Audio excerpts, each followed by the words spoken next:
Okay. This is a two-part question. I can't wait to get your honest feedback. But before I do that, before I tap into the brain that I call Tap yours. in this booty hole? Ew. Do you know you can get a skin tag on your butthole? I don't know, but I forgot that I'm running now, and I shaved my butt crack, and then I ran 3.5 miles, and I am chafing like a son of a gun. You cannot shave your butt crack if you're running, okay? Let it grow. No, I know. Let it grow, okay? Hi, guys. Hi. Welcome back to She Show Videos, where we are your hosts, Elizabeth and Britany. And before we even get started, subscribe to our channel. Follow us on all our socials, and find our podcast, She Show Videos, After Dark.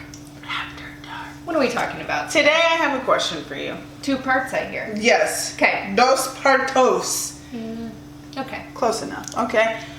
Do you think men have one true love? Like, I know men get remarried mostly because they don't want to die alone and they feel like they need women to do like the cooking and cleaning. But do you think men have one true love? Like that one woman that just stole their heart?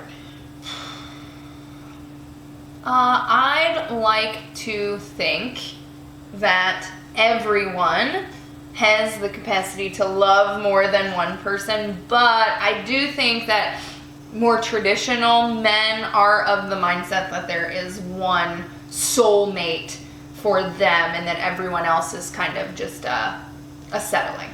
My grandpa, for example. And your grandma? And my grandma, and she died years and years ago, and he got remarried, and they were happily married for decades, but everyone in the family, whether it was like biased opinion or not, but even there was clearly not like a deep-rooted love there. Like, it was more like, hey, we're both widowed. Yes, companionship. Yes. So, and I'm pretty sure I'm Chris Taylor's only love, so there's another example. I don't know. I think a lot of men, the men that I know, tend to be more traditional in their values, and I think that they claim to be more traditional in their values, I should say. Did you say you were Chris? That's actually do you think you're Chris Taylor's one and only true love? No. Okay. Well, he has said before that his first love was not me. So, if you're watching this. You know who I know who you are. Right. So, I don't know. Okay. I don't think I'm Chris Taylor's one and only love. But I feel like you love differently in different seasons of your life. Like when you're young and you're like really lustful and losing your virginity and going through all these like firsts in your life, whoever is like by your side, I feel like has a special place because that was a special time for you. Yeah. And then I think when you get older and you want to have a family, you have a partner during that time, and so they have a special place. And then I have to imagine, even with my grandpa, like in that last one, that person is still a love, but not the love of his one true love. Yeah. So this came to me because I was in the dark web and this guy was telling this story. So is that girl's husband? No. Oh, different dark web. This is different. This was not on Reddit. And this guy was saying that he was head over heels in love with this girl. She was, I want to say, of Middle Eastern descent. Her parents fell ill. He was in the military, so he was like, okay, you know, we're trying to do a long distance relationship. Head over heels in love. They tried it for a year. Her father ended up passing away. She stayed with her mom. And then he met a girl after he got out of the military and had a baby. And he was like, you know, I'm saying this. He was on an interview and he was like, knowing that my wife knows that she is not my one true love. She knows of this girl before and we just couldn't be together. And he was like, my wife knows that I love her and we are in a partnership together and we raise our children collaboratively and we do everything together. Very. I know. Could you imagine hearing that? I feel like if she really did know that, though, this goes back to what we've talked about before, where women... I don't know if I could hear that and, right, like, still be okay. I think it's a matter of self-esteem or self-confidence or, like worth. To me, if someone said that to me, I don't think I could... But this... What if he's her one true love, though? So, hold on, there's a second part of this story. So this is the crazy part, because you and I are under a similar understanding that you may not be Chris Taylor's one true love. Mm-hmm. But could you imagine him saying actually looking me in my face? And saying, you are not my one true love, it was somebody else, and we've talked about... But we'll work collaboratively. We've talked about this, because apparently when he got into the relationship with this lady, because he knocked her up, and then he was like, you know what condoms are.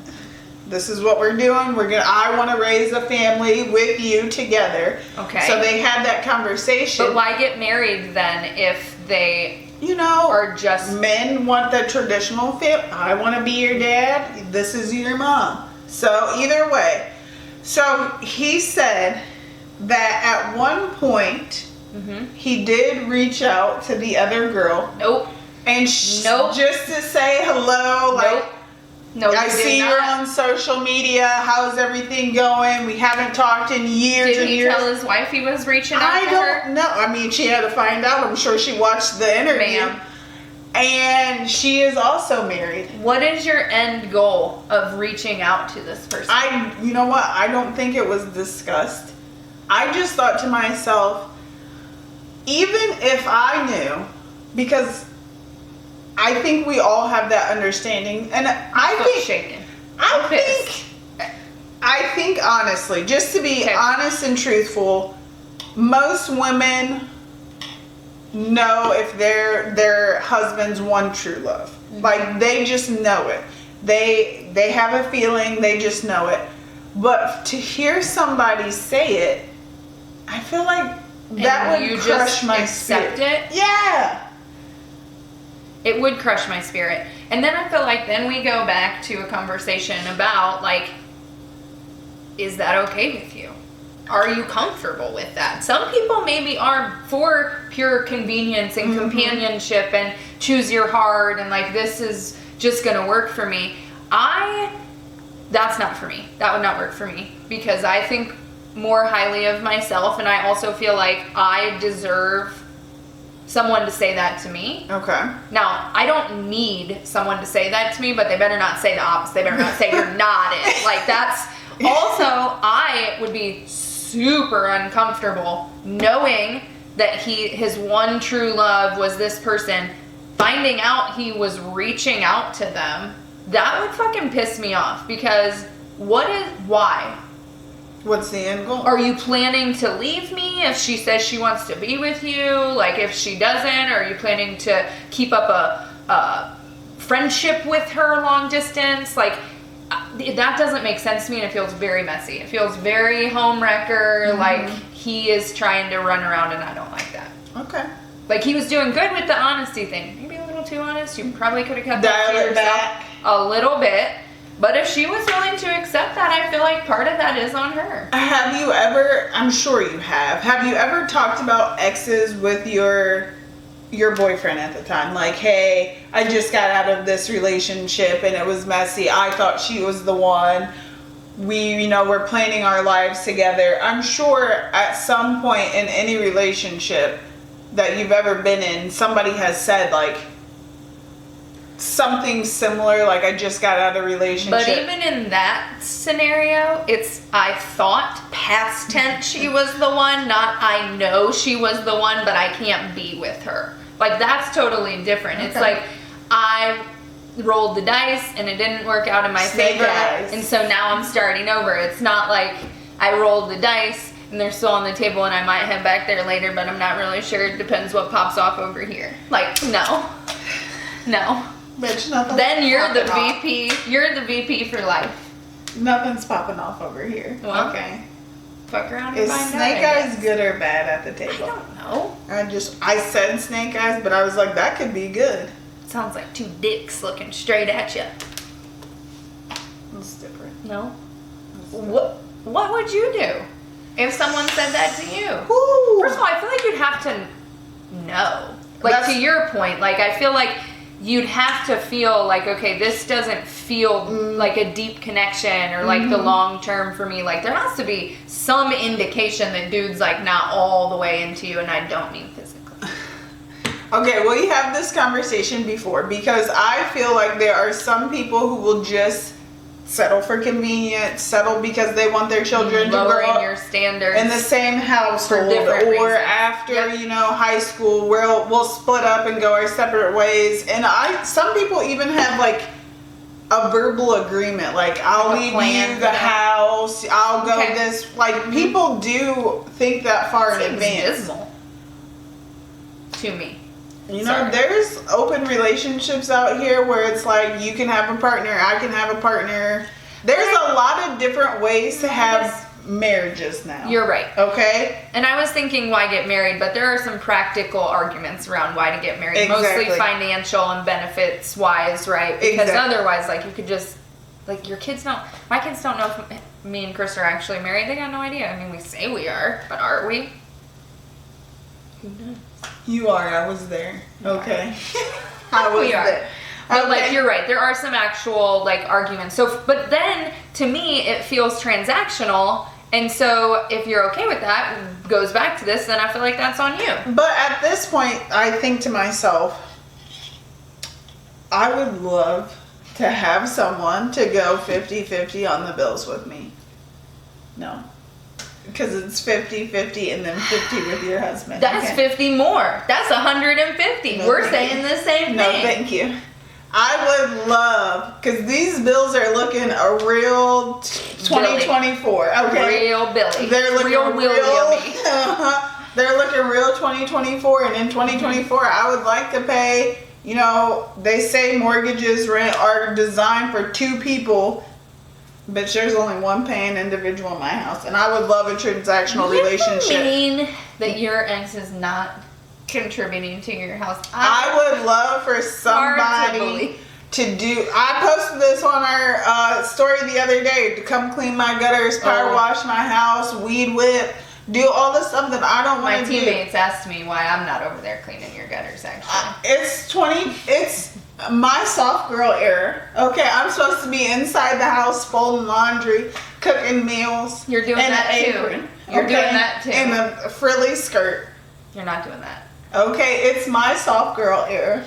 You know, but I'm out here sweating my ass off. Left. We are going left. I need a This is not real. Okay, but it's not like not real. If you're hot, it's real. What about if you're not?